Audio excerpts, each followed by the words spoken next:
There is fear for the future. There is a remote, repressive government. It is 1817. In the years which follow the Battle of Waterloo, England is torn by widespread social disorder. As many as 1 in 3 are unemployed. The poor live in great distress and poverty. The bad weather of 1816 leads to a disastrous harvest, driving hungry men to talk secretly of armed rebellion against the government. One leading radical is an unemployed framework knitter from Nottingham, Jeremiah Brandreth. Married with 2 children, Brandreth is committed to violent social change and the overthrow of the ruling class.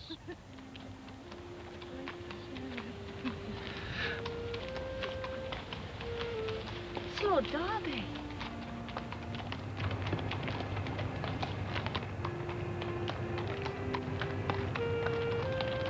We bow our heads to no one. But it's Lord Derby. So, is he any better than us for being called Lord instead of Mister? No man should bow his head to another. We must hold our heads up proudly. Proudly? What is a man with no money and no job to be proud of? Do they have jobs? They toil not, neither do they spin, and yet he has money and we have nothing. There's enough for all of us in this world if it was shared out equally. Well, he's not going to share it with you, is he? There are rich and there are poor, and that's never going to change. I don't believe that.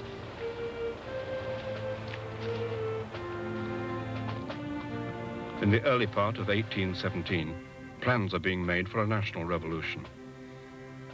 Brandreth is delegated to leave for Pentridge in Derbyshire to captain a band of local men who will join up with other revolutionary armies in the fight to sweep away the old aristocratic order and plant the tree of liberty on English soil.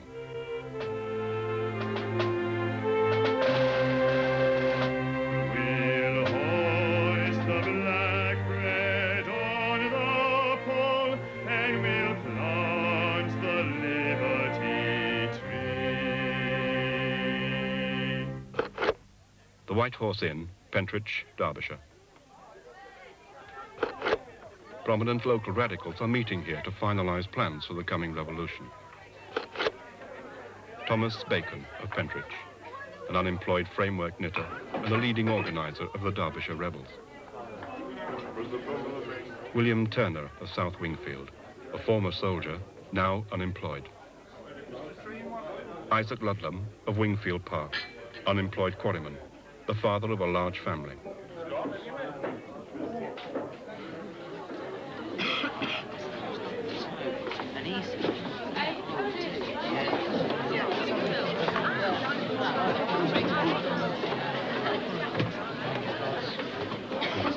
We've tried every peaceful means. We've tried every peaceful means. What happens? They laugh at our petitions and bring in new laws to grind us down even further. But now we've got the force to deal with them. Gentlemen, this is Mr. Oliver, the London delegate.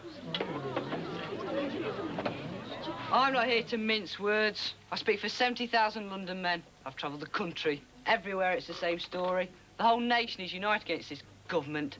The date of the revolution is set. The whole country will rise against the government on the 9th. At last. Now I can settle that swine of a magistrate. Set fire to his house and shoot him when he comes in. What message can I take back to London? Will you join us? Yes! You have your answer, Mr. Oliver. We'll be there in our thousands. We walk on the hillside, but we live in the shade. Children may cry out for food, but we must hear their name.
My lord, it is Oliver. Breaker, breaker 19. Breaker, breaker 19. This is Soup Sneak, coming the vicious if I can. You out there, good buddy? Lord Sidmouth here. What have you to report, Oliver? The rebels march on Nottingham on the 9th. They, really believe they're going to overthrow the government. Excellent. Good work, Oliver. I hope you've got some names.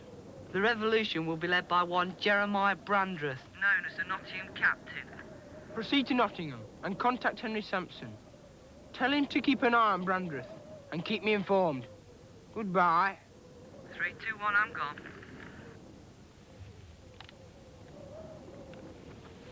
Unaware that plans for the revolution were known to Home Secretary Sidmouth, Jeremiah Brandreth spent the last few hours before his departure to Pentridge composing a poem which he intended to use later to inspire the Derbyshire men. He must turn out and fight for bread. The time has come.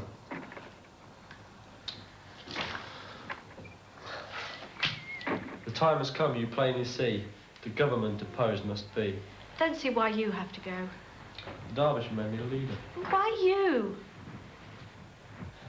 You mean to go, then? That'll be the troopers come to arrest you, I expect.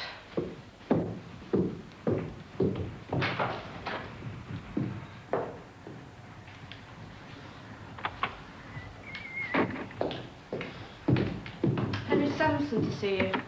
You talk to him, Henry. He won't listen to me. Off to lead the revolution, eh? Don't you start. Me? I've just come to wish you luck, that's all.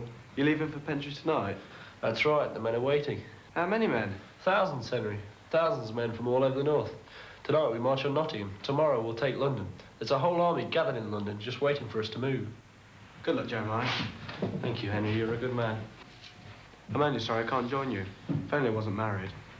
Look, Henry, I have to say goodbye to my wife. Yeah, sure, I understand. I was going anyway. Good night, Mrs. Brandreth. Good night, Mr. Sampson.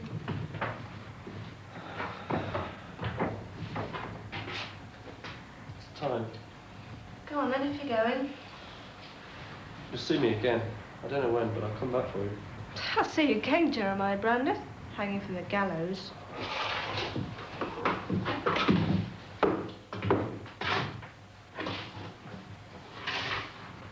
Jeremiah. Jeremiah.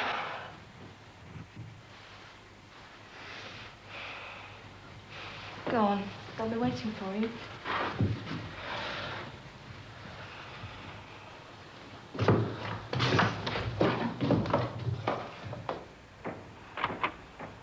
Try not to die like a dog.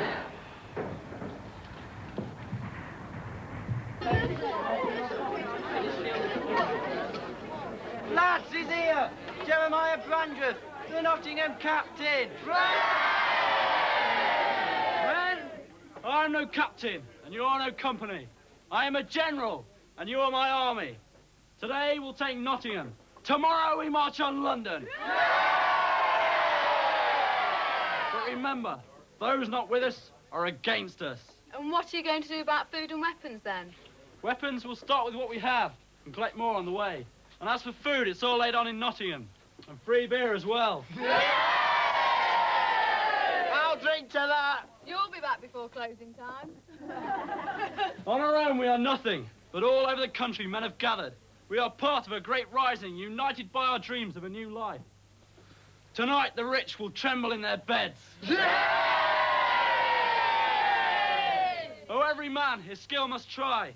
He must turn out and not deny. No bloody soldier must he dread. He must turn out and fight for bread. The time has come, you plainly see.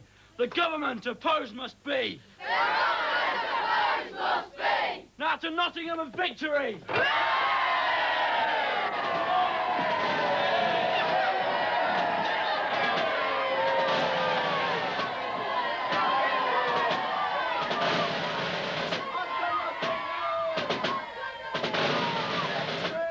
It happened on the 9th of June that the gathering began, and Brandreth was the leader, the man from Nottingham. He recruited all his forces from Pentridge and around, from Ripley and South Wingfield, 300 men he found. So tremble every master and noble lord and peer, for Brandreth and his northern clouds in the morning will be here.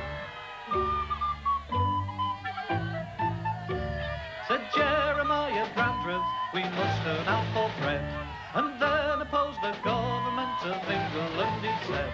And we would do it peacefully, correctly if we may.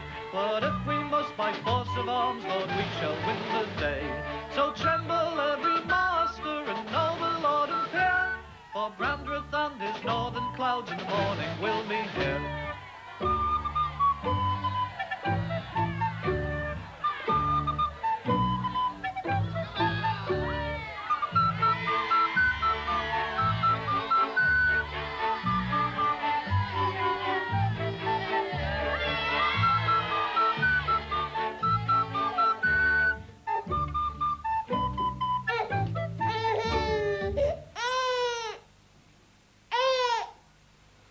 Trevor taking on Anderson and gets the cross in there.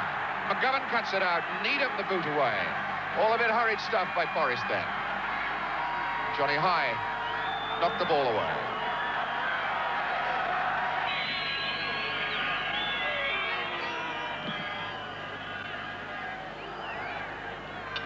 Off the top of Egley's head, puts pressure on High. And now Larry Lloyd to shove Forrest forward. Dante, what is that noise? Gimmel. Larry Lloyd stayed up in the attack. Robbed by Ponty. Now Bauer takes over.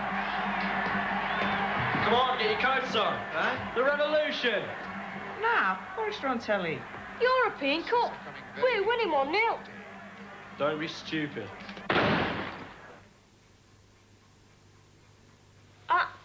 I'll just get my coat. They're not going. Nobody sets foot outside this house. Now, on your way. Hepworth, are you with us? Look, Hepworth, those who aren't with us are against us. What do you say, Sam? I say no, and I mean no. Well, I'm with him. I'm going. Wait for me, Robert. Have you taken leave of your senses? I forbid you to go outside. No forbid about it. I'm with him, and that's it. And let no man be in doubt of our true intent. No, we're honest folks with honest jobs. I'll have no part in insurrection.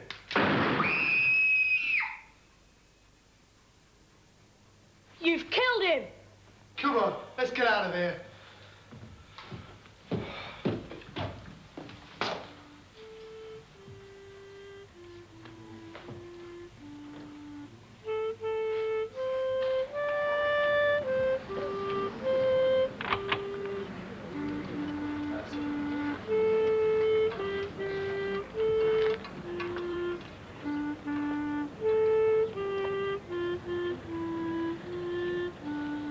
Come on, move! Go!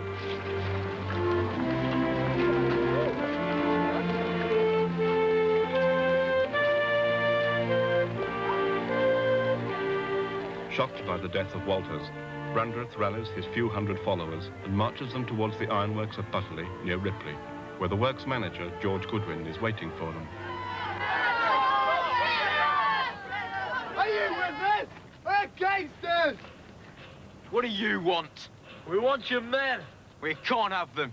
Ludlam, what are you doing here? I came because I had to. Don't point that thing at me. You don't frighten me. You realise you'll be hung for this. This is treason. Go home while you still can. Let's take him, Captain. He's all male. Kill him. No, we'll deal with him later. Let's press on to Nottingham. Turn back. You can't beat them, you poor fools.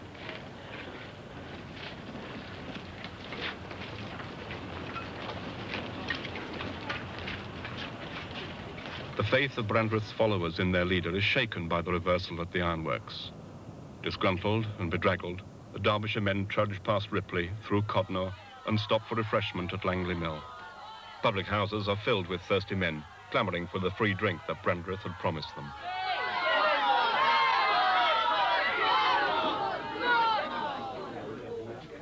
But who's going to pay for all this drink? Nobody pays. Tomorrow's back leaving money will be worthless. So give us another pint. The men are tired, Captain. I think they've had enough. We're all tired. You just got to think what's at stake. How do we know? The next government won't be as bad as this one. The city is ours. Nottingham's fallen. We ought to go there and join the rebels. If Nottingham has fallen. Why do we have to go there? Let's stay here and drink all this free beer. Yeah. Nottingham is just the first step. We belong with our brothers in Nottingham. Now, come on, let's go.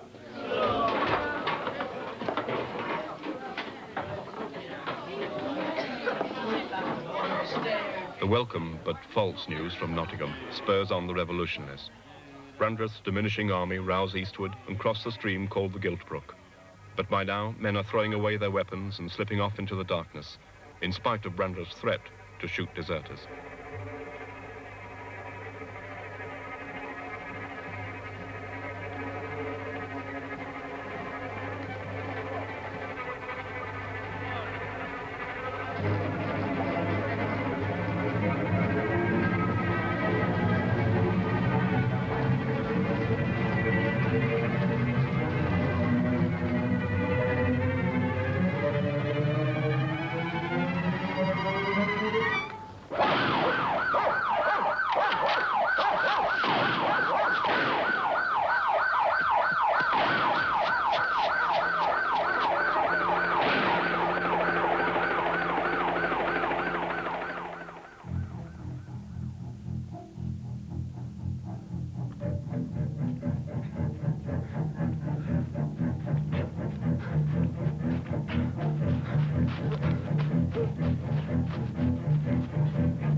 After escaping from the Giltbrook ambush, Brandreth made his way to Bristol and twice boarded ships bound for America. Each time he was discovered and put ashore.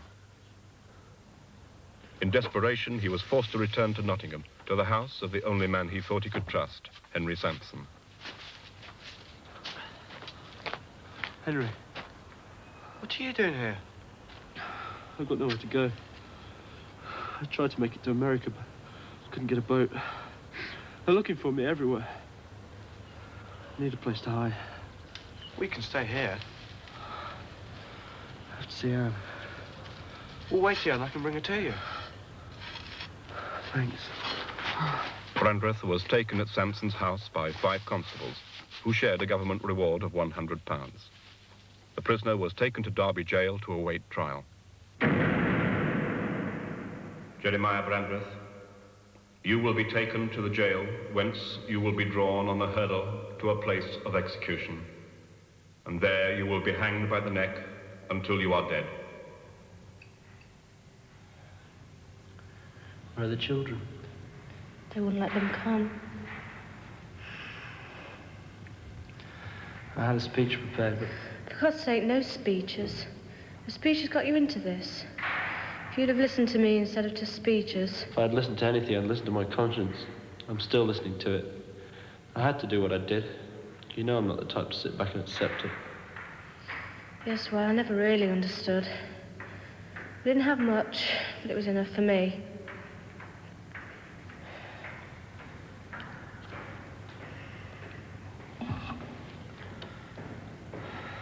Kiss the children for me. I won't be far away. I never was. Yes, but there'll always be a door between us now.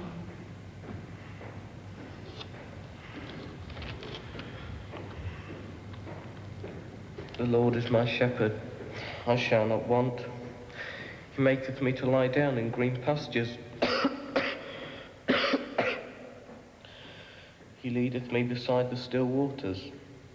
He restoreth my soul. He leadeth me in the path of righteousness for his name's sake. Yet, though I walk through the valley of the shadow of death, I will For God's fear no sake, evil. why don't you say anything? I find I want to talk all the time.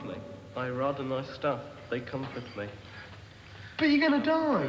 The table before How can you keep silent when there's so little time left? Ludlam's talking to God, and I'm talking to you. But you're not talking to anybody.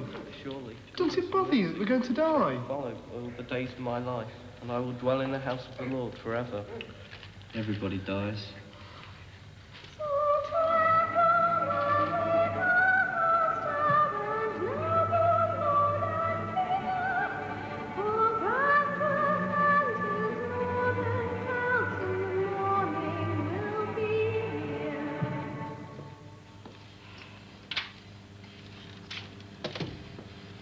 heard they're hanging that Brandreth today. They should hang the lot of them. They deserve hanging, doing that damage, frightening people, and killing that lad.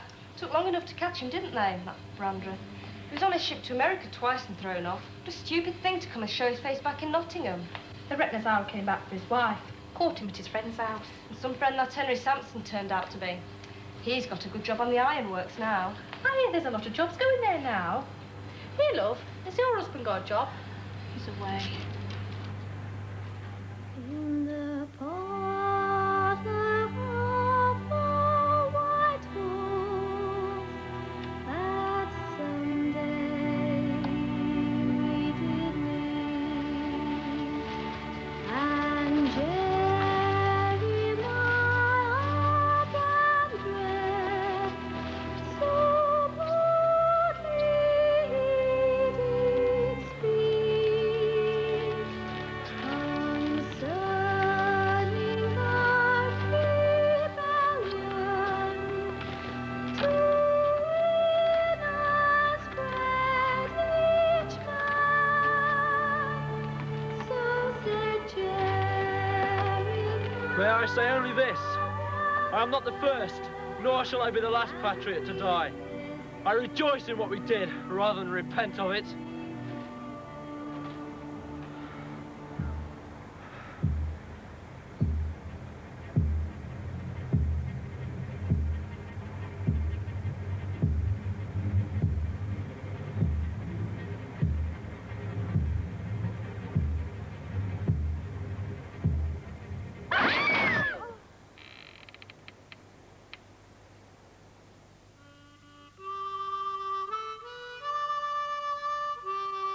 You cannot put a rope around the neck of an idea. You cannot put an idea up against a barracks wall and riddle it with bullets.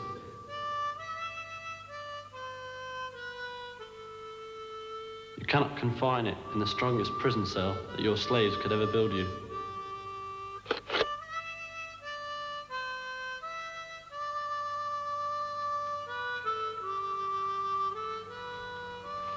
I wonder if they buried his head with the rest of his body, or whether they stuck it on a pole as a warning. That'd be horrible. I wonder if his wife came here afterwards. No, she got married again. Probably forgot all about him. There ought to be a monument, but they needn't have bothered. Nothing's changed. Come on, let's go. I'm freezing. Tell you what, let's go out tonight. Go to the pictures. No, football on telly. European Cup. Besides, can't afford it.